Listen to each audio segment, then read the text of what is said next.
আপনারা হয়তো কাতলা মাছের বিভিন্ন রেসিপি ট্রাই করেছেন, বাট রিকোয়েস্ট রইল একবার হলো এই রেসিপিটা ট্রাই করার।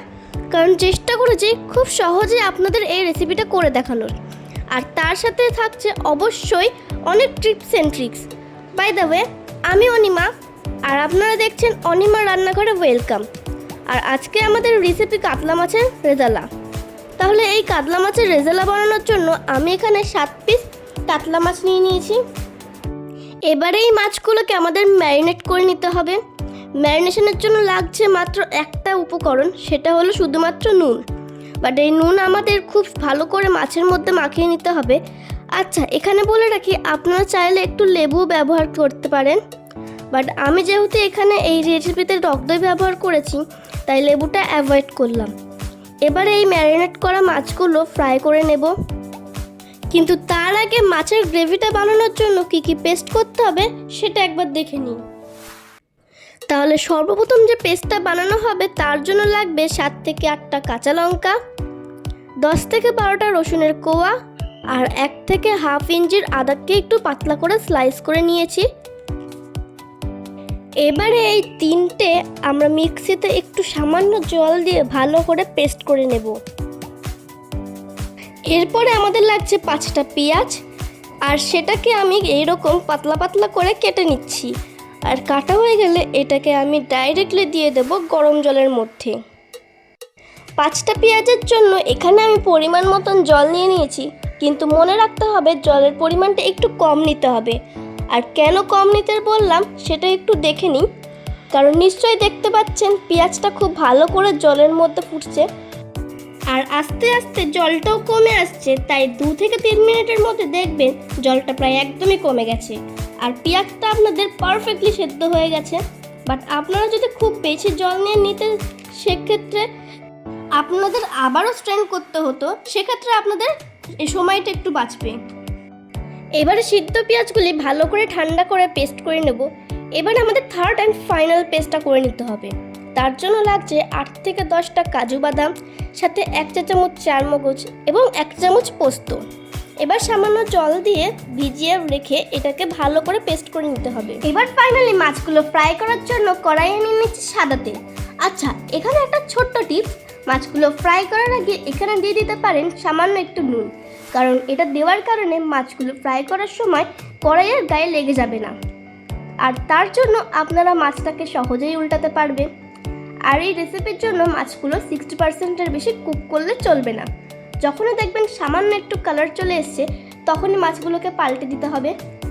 আর অপর দিকটাও ঠিক এইভাবেই ভেজে নিতে হবে।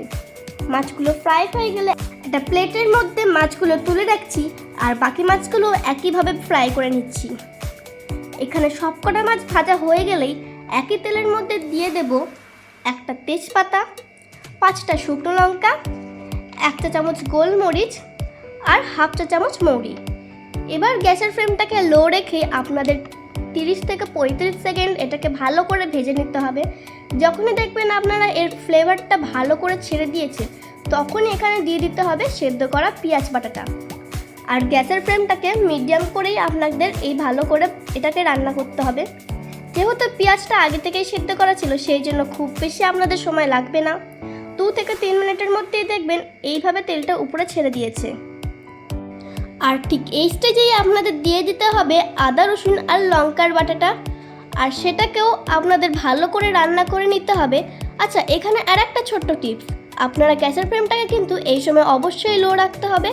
কারণ এর মধ্যে যেহেতু অনেক ময়েশ্চারাইজার ছিল, সেই জন্য খুব বেশি ছেটকাবে। তাই গ্যাসের ফ্লেমটাকে লো রাখলে ভালোভাবে রান্নাও হয়ে যাবে, আর খুব বেশি ছেটকাবেও না। তাহলে এবার আদা রসুনের কাঁচা গন্ধটা চলে গেলে এখানে বাকি কিছু মশলা দিয়ে দেব, যেমন 1.5 চা চামচ ধনে গুঁড়ো, 1 চা চামচ জিরে গুঁড়ো, আর সাথে অবশ্যই স্বাদ মতো নুন। এখানে আমাদের আর বাকি কোনো মশলা যাবে না। আর মশলা দেওয়ার পরে এটাকে আপনাদের খুব ভালো করে কুক করে নিতে হবে, যতক্ষণ না এইভাবে তেলটা ছেড়ে আসছে।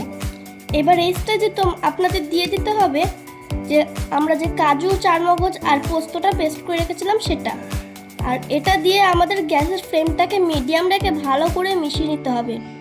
এই স্টেজে আপনাদের একটু সময় লাগবে, তাও মোটামুটি 10 থেকে 12 মিনিট।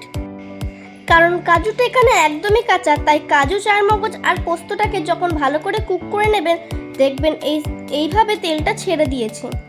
আর ঠিক এই স্টেজে আপনাদের দিয়ে দিতে হবে টক দই, বাট এখানে খুব বেশি টক দই দেওয়ার দরকার নেই, মোটামুটি 150 গ্রাম দিলেই হবে। আর টক দইটাকে আমি আগে থেকে সামান্য জল দিয়ে ফেটিয়ে রেখেছিলাম যাতে দইটা গ্রেভিটা দেওয়ার সাথে সাথে ফেটে না যায়।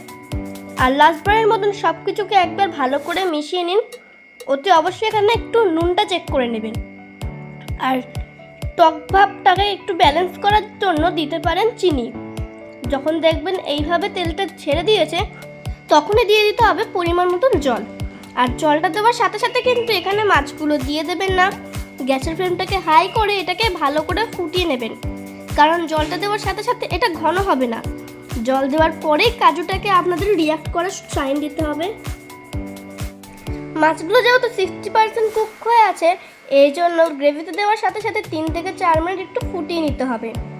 গ্রেভি থেকে ভালো করে তেলটা ছেড়ে দেবে আর তার মাছগুলো 100% কুক হয়ে যাবে। এবার এই সময় গ্রেভিটা আমরা ফিনিশ করব সামান্য একটু কেওড়া জল, সাথে হাফ চা চামচ গরম মশলা আর সাথে কাঁচা লঙ্কা দিয়ে।